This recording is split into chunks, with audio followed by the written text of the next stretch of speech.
Yes, mga lods. Ayan,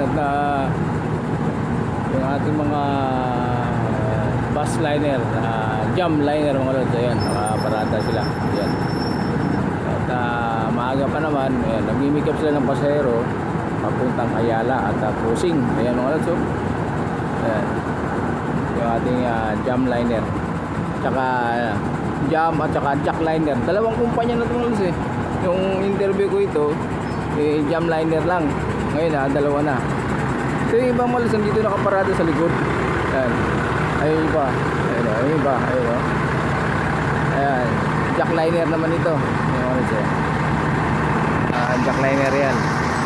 So ibang dalawang company pala ito malas. Isang jack liner at saka isang jam liner. So siguro sister company yan malas. Nandito lang yan sa ating sa ating public market. Ayan mga lods, pagpakita ko sa inyo yung ating public market. Ayan. Para kung sakasakali mga lods ay meron kayo pupuntahan, kaya lang sa tuwing umaga lang ito mga lods, no? Sa umaga lang ito, sa tanghali, hapon wala na. Umaga lang sila kung sakasakali magawi kayo sa lugar na ito mga lods. Ayan, at sa umaga lang ito pupunta kayo ng cruising or Ayala, Buendia. Yan, madaling transportation mga lods. Ayan, dito lang sila sa umaga. Ayan, mga bus ng jack tsaka jam liner. So pagkakalam ko mga lods, siguro isang company lang yan sila. Kasi jack tsaka jam eh. So ayan, dito lang yan mga lods sa ating public market. Ayan mga lods. Ayan. Ayan yung ating public market mga lods. Ayan. Ayan o. Ayan yung ating palengke mga lods sa loob. Ayan. Ayan. Ayan. Ayan o.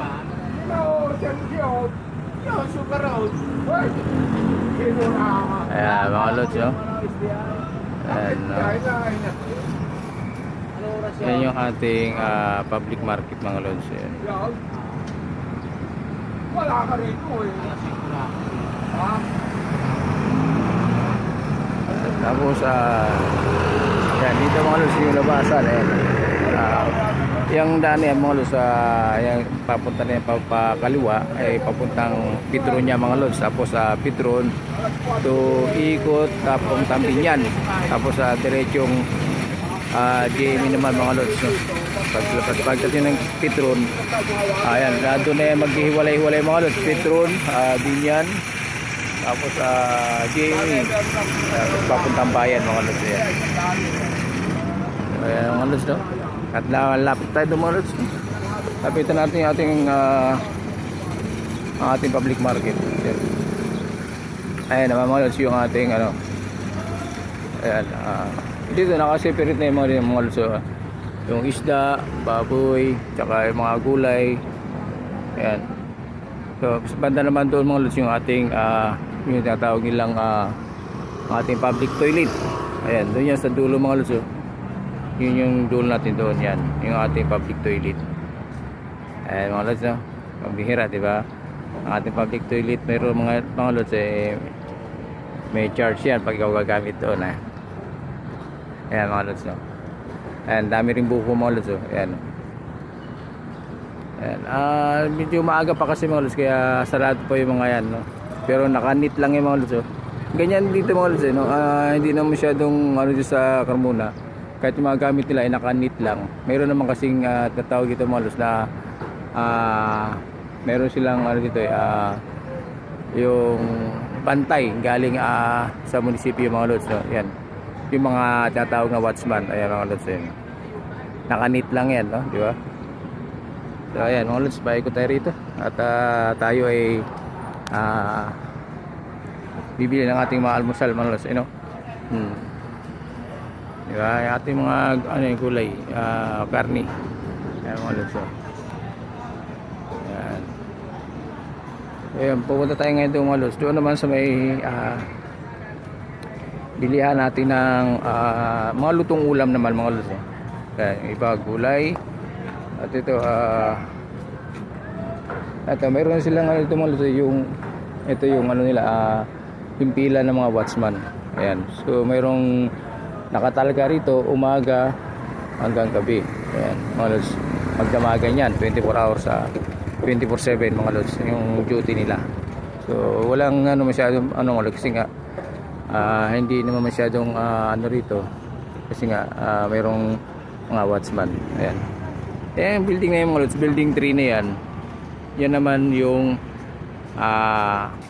nagluluto ng mga ulam, mga fast food na yan. So iikot tayo dito sa harapan mga lods. Doon tayo sa harapan kasi doon natin makikita yung mga lutong ulam na gusto natin bilhin. Ayan, ikot tayo doon.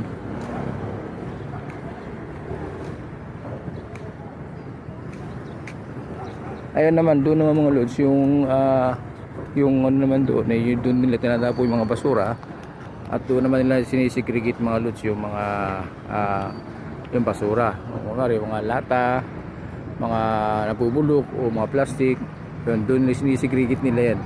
Doon nila nilalagay mga lods yung basura nila. So mayroon silang discipline mga lods, diba? Kaya sinisegregate talaga. So dito tayo mga lods sa ating bibili tayo ng ating mga ulam bago tayo tumungo sa ating duty mga lods, no? Ayan. Ayan mga lods, ayan. Yung ating ayan mga dito mga lods na mga bigas dyan sa loob mga lods, dyan sa loob mga itlog, bigas, ayan, halo-halo na yan dyan mga lods sa loob na yan. At ito naman yung parking nila. Ayan. At ito na mga lods, ayan na, dito na tayo sa ating bilhin ng ulam. Ayan, papasok tayo sa loob mga lods, no? So ayan mga lods, at thank you very much po sa lahat. Good morning. Thank you for watching. Bye bye mga lods.